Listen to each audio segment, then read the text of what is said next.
Digestion in human beings.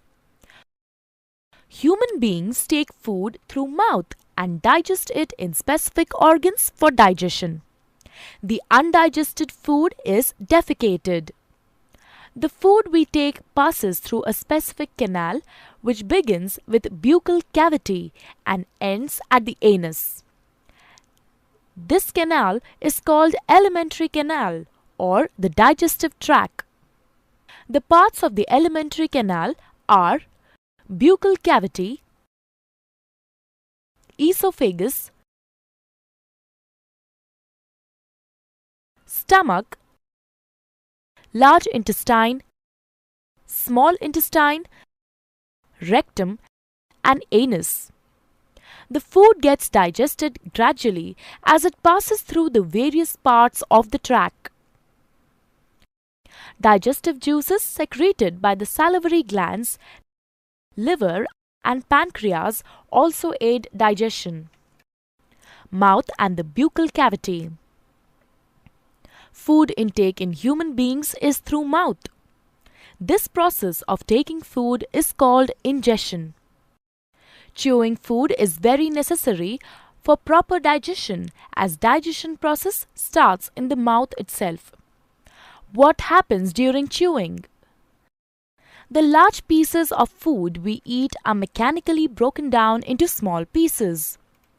Teeth helps us in doing so. Action of saliva on food. During chewing, food mixes with saliva. Saliva is secreted from salivary glands located on the lower jaw between the tongue and teeth. Saliva converts starch in the food into sugars and also softens the food. Tongue. Taste of food can be detected by the taste buds present on the tongue. Tongue is a fleshy muscular organ attached to the floor of the buccal cavity. It is free at the front and moves in all directions. Taste buds appear as small bumps on the tongue and have different regions which help us enjoy different tastes. Esophagus or food pipe. The swallowed food from the mouth passes onto the esophagus. The epiglottis, which is a flap-like structure behind the tongue, directs the food into the esophagus and prevents entry into the larynx. The peristaltic movements of the esophagus helps the food to move down the tract till it reaches the stomach. Stomach. Stomach is a bag-like structure with thick wall. It is in the shape of a flattened U and is the widest part in the alimentary canal. The food that enters the stomach is churned and mixes with the mucus, hydrochloric acid and digestive juices secreted by the inner lining of the stomach. The acid helps to kill the bacteria present in the food.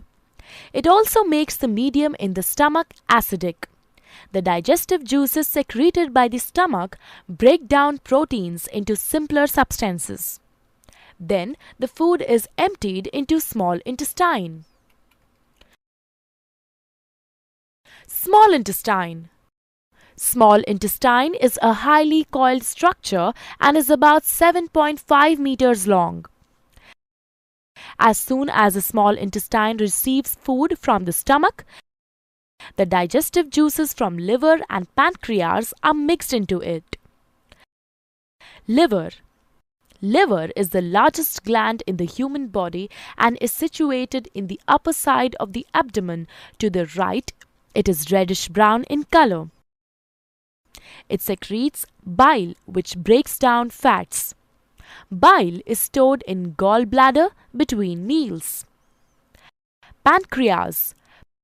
Pancreas is a leaf-shaped and cream-colored gland located just below the stomach.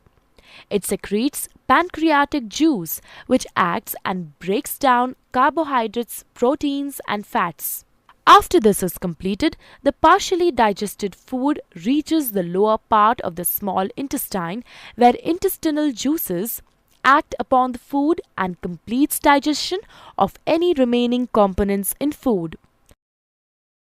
The carbohydrates in the food break down into sugars like glucose, fats into fatty acids, and glycerol, and proteins into amino acids. The food consumed is digested and is now ready to be absorbed into the blood. Absorption of food in the small intestine. The inner wall of the small intestine has finger-like projections called villi, which have a network of thin blood vessels close to the surface. The villus increases the surface area of absorption and absorbs the digested food materials.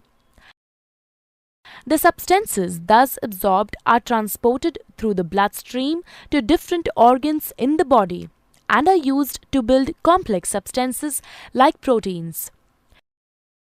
This process is called assimilation.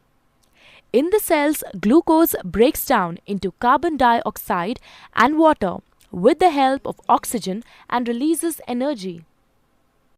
The undigested and unabsorbed food enters the large intestine. Large intestine. The large intestine is wider than small intestine and measures 1.5 meters in length. Once the undigested food enters the large intestine, it absorbs water and some salts from it and passes the remaining waste into the rectum. Here it remains as semi-solid fecus. The fecal matter is removed through the anus. This is called egestion.